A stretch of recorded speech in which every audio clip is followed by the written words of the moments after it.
Hello guys, Parineeta সিরিয়ালের নতুন upcoming update নিয়ে আপনাদের সামনে হাজির হয়েছে। আশা করছি আপনারা ভালো আছেন। পরিণীতা ধারাবাহিকের আজকের এক চরম রোমান্টিক এবং একদম স্পেশাল এপিসোড নিয়ে আমি আপনাদের মাঝে হাজির হয়েছি। আজকের গল্পটি রায়ান আর পারুলের সম্পর্কের সে মোড় নিয়ে, যেখানে সব শাসন আর আভিজাত্যের কুলস ভেঙে রায়ান হয়ে উঠল এক পরম প্রেমিক। পাহাড়ের সেই নির্জন রিসোর্টে মাঝরাতে রায়ান আর পারুলের মধ্যে এমন কিছু ঘটল যা দেখে আপনাদের চোখ কপালে উঠবে। রাত তখন প্রায় একটা। বাইরে পাহাড়ি জঙ্গলে ঝিঝি পোকার ডাক আর মাঝে মধ্যে নামা বৃষ্টির শব্দ এক অন্যরকম পরিবেশ তৈরি করছে। রিসোর্টে সেই বড় ঘরটিতে শুধু একটি টেবিল ল্যাম্প চলছে, যা থেকে ছুঁয়ে পড়া সোনালি আলো ঘরটাকে এক মায়াবী রূপ দিয়েছে। পারুল যখন বিছানায় বসেছিল, তার মনে তখনও বাথরুমের সেই ঘনিষ্ঠ মুহূর্তের রেশ কাটেনি। ঠিক তখনই রায়ান আলমারি থেকে একটি সুন্দর প্যাকেট বের করে পারুলের সামনে এসে দাঁড়ালো। রায়ান পারুলের দিকে তাকিয়ে মৃদু হেসে বলল, পারুল, আজ আমি চাই তুমি আমার পছন্দের এই ড্রেসটা পরো। আমি তোমার জন্য এটা কলকাতা থেকে আনিয়েছিলাম। পারুল অবাক হয়ে এই প্যাকেটটি খুলে দেখল। ভেতরে একটি অসাধারণ কালো রঙের নেটের শাড়ি আর স্লিভলেস ব্লাউজ। পারুল কিছুটা ইতস্ত করে বলল, রায়ান, এই মাঝরাতে আমি এসব কিভাবে পরবো? আর এই পোশাকটা তো অনেক বেশি আধুনিক, আমি কি সামলাতে পারবো? রায়ান পারুলের টুরে আঙ্গুল দিয়ে থামিয়ে দিল। সে খুব নিচু স্বরে বলল, আজ কোনো কথা নয় পারুল, আমি তোমাকে নিজের হাতে সাজাতে চাই। তুমি শুধু আমার উপর ভরসা রাখো। আমি থাকতে তোমার কোনো অস্বস্তি হতে দিব না। রায়ান পারুলকে আলতো করে ধরে আয়নার সামনে নিয়ে গিয়ে দাঁড়ালো। সে একে একে পারুলের গলার গয়নাগুলো খুলে দিতে লাগলো।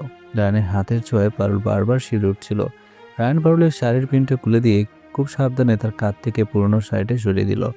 পারুল লজ্জা আয়না থেকে চোখ সরিয়ে নিল, কিন্তু রায়ান তার চিবুক ধরে বলল, নিজের সৌন্দর্য থেকে চোখ সারাচ্ছ কেন পারুল? আজ তো তোমাকে দেখার অধিকার শুধু আমার।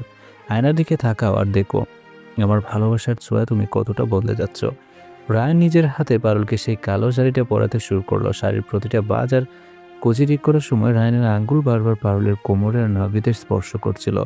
পারুল আড়ষ্ট হয়ে রায়ানের শার্টের হাতা শক্ত করে চেপে ধরল। পারুল ফিসফিস করে বলল, রায়ান, তোমার হাত কাঁপছে কেন? তুমি তো কত বড় বড় মামলা লড়ো, ভয় পাও না কোনোদিন? রায়ান হাসল এবং পারুলের কানের কাছে মুখ নিয়ে বলল, বাইরে দুনিয়ার কাছে আমি কঠিন বিচারক হতে পারি পারুল, কিন্তু তোমার এই রূপের জাদুকরিমায় সামনে আমি খুব অসহায়। আজ আমার কোনো যুক্তি কাজ করছে না। রায়ান আবার পারুলের পিঠের দিকে হাত বাড়িয়ে ব্লাউজের ফিতেগুলো বাঁধতে শুরু করলো। সেই শীতল করে রায়ানের তপ্ত হাতের ছোঁয়া পারুলের শরীরে এক আঙুলের মতো ছড়িয়ে পড়ছিল। পারুল চোখ বন্ধ করে নিজেকে রায়ানের কাছে সঁপে দিল। রায়ান যখন ফিতেগুলো বাঁধছিল, তখন সে আলতো করে পারুলের ঘাড়ের কাছে নিজের টুট ছোঁয়ালো। পারুল অস্ফুট সুরে বলল, রায়ান প্লিজ, এমন করো না। রায়ান তাকে আরো শক্ত করে জড়িয়ে ধরে বলল, কেন করবো না পারুল? তুমি আমার স্ত্রী, আমার সবটুকু অধিকার তোমার উপর। আজ এই পাহাড়, এই বৃষ্টি আর এই রাত সবই আমাদের সাক্ষ্য দিচ্ছে। সাজানো শেষ হলে রায়ান পারুলের কপালে একটি কালো টিপ পরিয়ে দিল। আয়না নিজেকে দেখে পারুল নিজেই চিনতে পারছিল না। রায়ান পেছন থেকে পারুলকে চাপটে ধরে তার ঘাড়ের কাছে মুখ গুজল। সে পারুলের ভিজে চুলের সুবাস নিতে নিতে বলল, আজ আমার সব ধৈর্য যেন শেষ হয়ে যাচ্ছে পারুল। তোমার এই রূপের সামনে আমি নিজেকে সামলাতে পারছিলাম না। রায়ান আবার ধীরে ধীরে এগিয়ে গিয়ে গড়ের প্রধান দরজাটা লক করে দিল। সেই শব্দের সাথে সাথে পারুলের হৃদস্পন্দন যেন কয়েক গুণ বেড়ে গেল।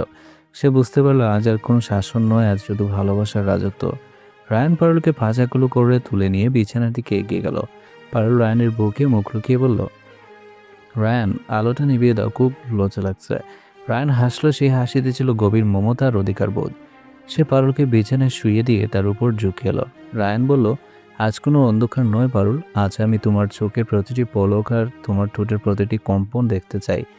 লজ্জাকে আজ দূরে সরিয়ে দেওয়া, শুধু আমাদের হৃদয়ের কথা হোক। রায়ান পারুলের প্রতিটি দীর্ঘশ্বাসে নিজের ঠোঁটের ছোঁয়া দিতে লাগলো। তাদের মাঝখানে সব জড়তা, সব অভিমান আজ সেই বিছানার চাদরে ধুলো মিশে গেল।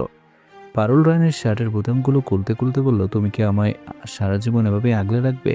ঈশানীরা যদি আবার আমাদের আলাদা করতে চায়? রায়ান পারুলের হাতটা নিজের বুকের উপর চেপে ধরে বলল, এই হৃদস্পন্দন যতক্ষণ চলবে ততক্ষণ কেউ তোমাকে আমার কাছ থেকে কেড়ে নিতে পারবে না।